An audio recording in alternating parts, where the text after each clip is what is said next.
Quel modèle d'élevage porcin pour demain?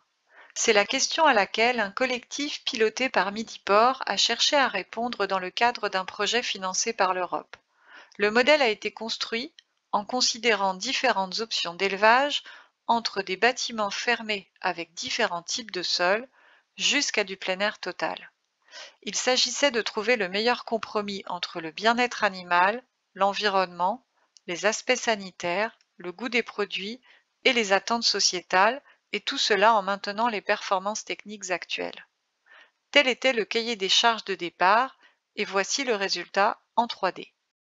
La partie engraissement est composée de 6 bâtiments de 336 places.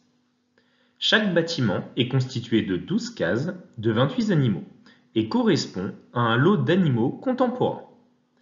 Pour ce stade physiologique, deux solutions sont possibles qui s'articulent toutes les deux sur l'organisation de la case en plusieurs zones de vie. Dans l'option 1, la zone d'activité, d'alimentation et de déjection fait 1 m² par porc et la zone de couchage fait 0,5 m² par porc. Côté alimentation, les matières premières utilisées sont sans OGM et peuvent être toutes produites localement. Si besoin, le tourteau de soja importé proviendra de filières garanties sans déforestation. Dans cette solution, la zone de repos est située à l'intérieur du bâtiment et la ventilation y est gérée de manière statique. La surface intérieure est sur gisoir, sur lequel on peut éventuellement mettre à disposition des animaux un peu de paille. Une cloison mobile permet d'ajuster la surface en fonction du poids des animaux. Les avancées de ce bâtiment en termes de bien-être soulèvent des questions sur le plan environnemental, à propos des émissions gazeuses, bien que les racleurs puissent être installés sur la zone extérieure entièrement sur caillebotis. Une deuxième solution a donc été imaginée dans laquelle du raclage et du lavage d'air peuvent être installés. Dans l'option 2, la surface intérieure est plus grande. Elle permet aux animaux de choisir des zones d'activité spécifiques, alimentation et abreuvement, comportement d'investigation avec les râteliers de paille, logette pour favoriser le repos. Un goutte à goutte permet de créer une zone froide pour orienter les déjections. La salle est en surpression, ce qui permet de maîtriser les émissions gazeuses. Des jeux de barrières permettent de réduire la taille de la case en début d'engraissement pour que les porcs identifient bien leur zone de vie. Les barrières permettent aussi de définir une zone d'infirmerie pour isoler les animaux malades sans avoir à les déplacer dans un local d'infirmerie spécifique. La zone dédiée au repos est située à l'extérieur. Pour cela, les animaux disposent de niches avec gisoirs isolés dans lesquels de la paille peut être ajoutée en période froide. En période chaude, les niches peuvent être ouvertes et rafraîchies par brumisation pour garder la zone propre et attractive.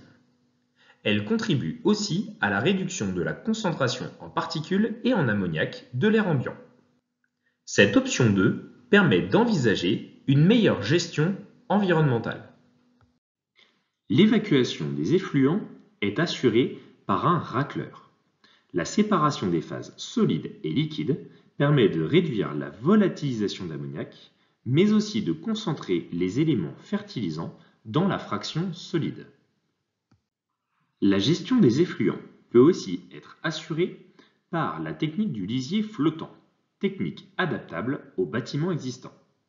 Elle permet de faciliter leur évacuation, particulièrement si la paille est mise à disposition des animaux, mais aussi de réduire les émissions d'ammoniac et odeur de la salle.